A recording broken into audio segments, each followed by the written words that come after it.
Olha, isso é utopia, coisa de comunista. Onde foi que você já viu anarcocapitalismo implementado?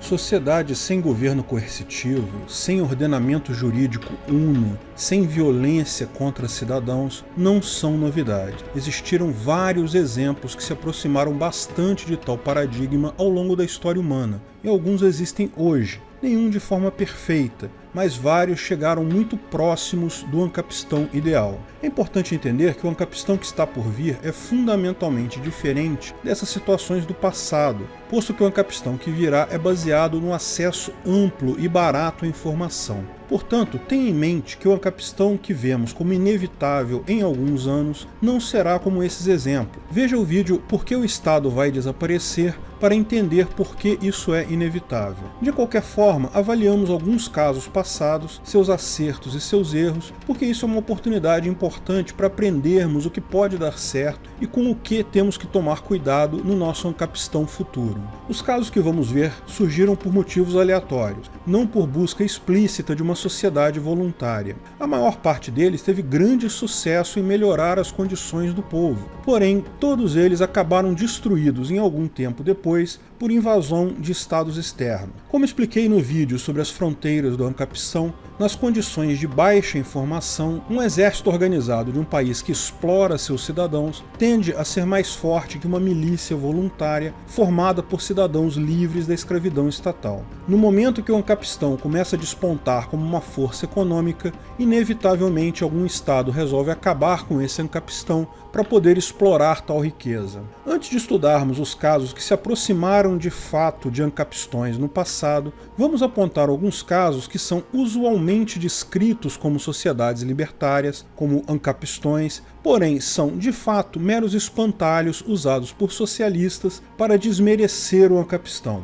Para fazermos isso, é importante definir um critério. Entendemos que sociedades voluntárias são sociedades em que as regras de conduta são escolhidas pelo indivíduo. Os cidadãos daquela região podem ter regras, podem ter sistemas de justiça, até podem pagar impostos, desde que possam escolher para quem vão pagar esses impostos e qual conjunto de regras vão obedecer. Lógico, possam escolher isso sem ter que mudar de país, sem ter que sair do lugar. Também é importante que tal sociedade reconheça a propriedade privada e o livre comércio, para não se confundir com outros tipos de anarquismo. Por exemplo, um espantalho comum de se ouvir aqui no Rio de Janeiro é que, se queremos viver sem governo, então se muda para a favela. Obviamente, favelas não são ambientes livres de governo. Primeiro, porque o governo em si, volta e meia, faz incursões por lá para garantir as regras aleatórias dele. Segundo, porque favelas aqui no Rio de Janeiro, todas elas, são controladas por facções similares a governos. Essas facções também impõem suas regras coercitivas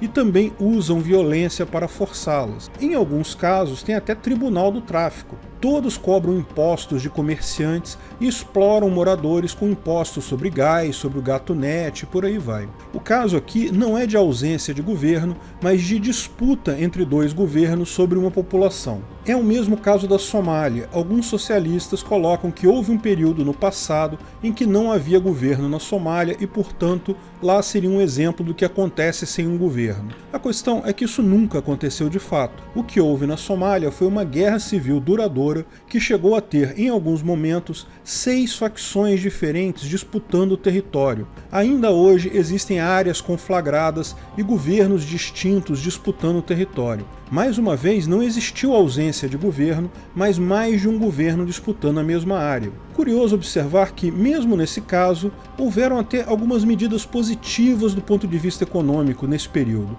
De fato, a economia da Somália melhorou sensivelmente nesse período de violência deflagrada. Isso se deve, porém, ao fato de que o país saiu de um regime comunista. Qualquer coisa é melhor que comunismo. Mesmo essas facções todas impondo regras aleatórias e cobrando impostos de forma violenta dos cidadãos, isso ainda é melhor do que comunismo. Um outro exemplo é Kowloon City, um conjunto de prédios entre a China e Hong Kong.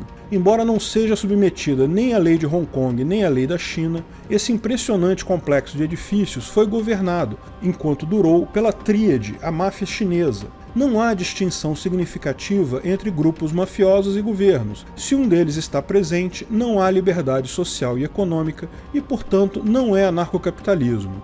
Existe uma outra situação que também é erroneamente apontada como um ancapistão. Tribos de índios não contactados, por exemplo. Embora muitos deles vivam na região geográfica de um país, geralmente não têm contato com ninguém de fora, vivem conforme seus próprios costumes. Porém, isso não quer dizer que não exista uma estrutura de poder definida ali, com punições físicas para quem não se comportar conforme os padrões estabelecidos. É notório que a questão dos índios é mais cultural do que uma organização formal de poder. Porém, isso não deixa de ser uma limitação à individualidade. Superados esses exemplos errados, vamos a alguns exemplos que eu considero válidos, embora novamente ressalte que são situações aproximadas. Todos esses casos têm características de estados constituídos, apenas algumas características próprias do anarcocapitalismo. A República de Cospaia foi um pequeno país dentro da Itália que existiu do ano 1440 até 1826 na região da Úmbria.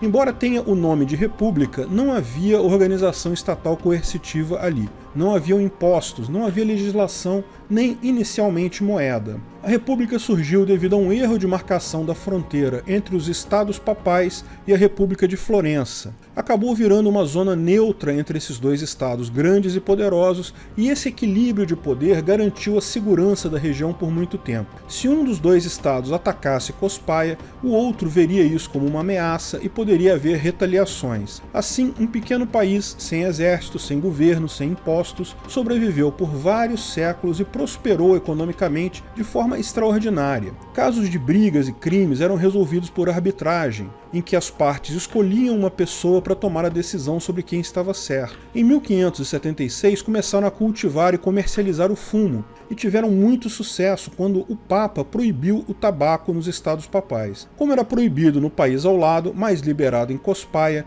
isso se tornou uma fonte de recursos enormes. Infelizmente, o sucesso foi tanto, eles enriqueceram tanto, que os estados papais simplesmente anexaram a república em 1826. Como não havia exército, não se pode nem chamar isso de uma invasão. Foi simplesmente uma anexação. A Islândia, entre os séculos 9 e 13, também é um exemplo interessante. Logo após a colonização da Islândia pelos vikings, o povo lá começou a se organizar sob uma estrutura de gods, ou chieftains. Um god é um líder que dita regras de conduta para um grupo de pessoas e atua como juiz em caso de problemas entre essas pessoas. Só que os gods não estavam limitados geograficamente, você podia escolher o god que achasse melhor para se associar, bem como poderia mudar de god caso não estivesse satisfeito com o seu atual. Exatamente como sociedades de leis privadas propostas por Hoppe. Note também que os gods faziam leis e faziam justiça, mas não havia um poder executivo, ou seja, eles não faziam nada, apenas mediavam conflitos entre pessoas. Havia ainda o Conselho dos Gods, ou Althing, que resolvia casos entre cidadãos de gods diferentes. Havia também algumas determinações legais oriundas deste conselho, que é reconhecido hoje como o mais antigo parlamento continuamente em operação no mundo. O fato de haverem leis comuns se afasta do ideal anarcocapitalista. A execução de sentenças também tinha uma característica curiosa. Se você fosse condenado em um tribunal, ou seja, por um god, e se recusasse a pagar a indenização devida, você era considerado um fora da lei, o que significava que qualquer pessoa poderia fazer o que quisesse com você sem sofrer consequências legais. Assim, o mais comum era a pessoa ou fugir da Islândia, ou então ser morta e ter todos os bens roubados. Um grande incentivo a obedecer a decisão do god. Da mesma forma, não havia um exército formal para defender o país, o que era possível devido ao país ser uma ilha relativamente isolada e ainda porque a Noruega considerava a ilha sua propriedade, mas não exercia tal poder. Justamente em 1220, o rei norueguês começou a cobrar vassalagem dos súditos, cobrar impostos, o que levou a vários desequilíbrios no sistema e, ao final, a transformação num sistema tradicional. Os gods passaram a ter um território demarcado, a executar tarefas e pagar tributos ao rei. Repare que o parlamento dos gods é o parlamento islandês atual, ou seja, a estrutura não se rompeu, apenas abandonou a sua característica voluntária.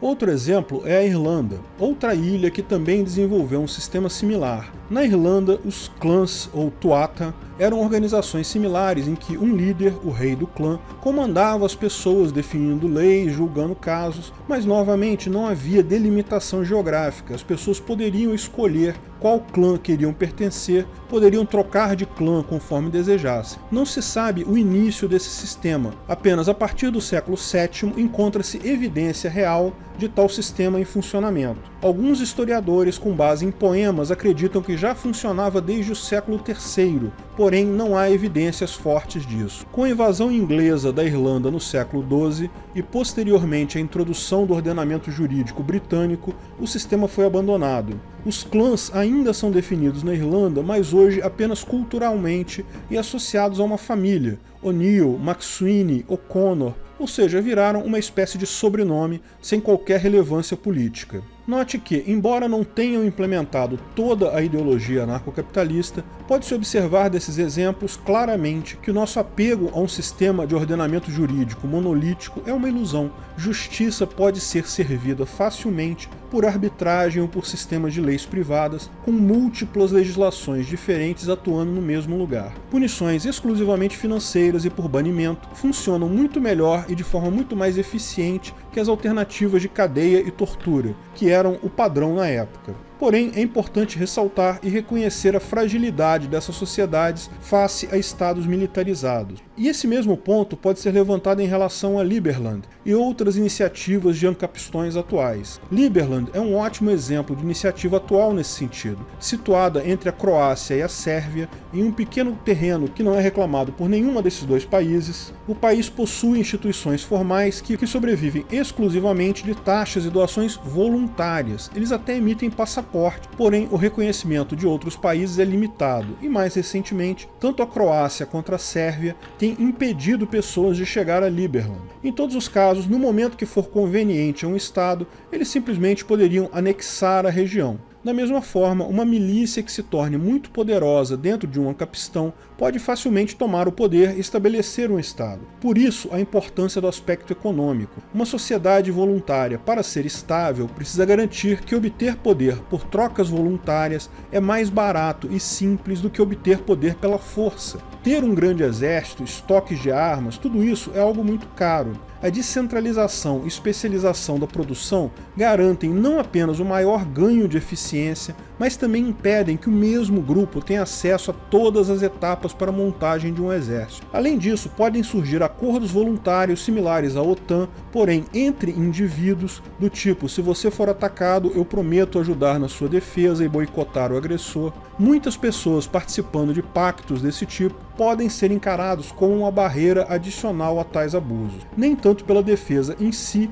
mas principalmente pelo boicote, por parar de fazer negócios com o agressor, enfraquecendo qualquer tentativa nesse sentido. E veja como a proposta anarcocapitalista já existe hoje em dia, em pleno funcionamento, já por alguns séculos. Sim, o anarcocapitalismo existe hoje no mundo todo, só que é conhecido por outro nome, chama-se de direito internacional. Os países, quando interagem entre si, vivem num ancapistão. Veja o vídeo Quais são as fronteiras do ancapistão para mais detalhes sobre isso. Mas, à medida que a informação descentralizada for minando o poder dos países, é natural que surja uma estrutura similar entre pessoas, cada um se comprometendo de forma voluntária e sem uso de violência para a convivência pacífica e o bem comum. A vigilância e a colaboração voluntária são fundamentais para garantir a liberdade de todos e de cada um de nós.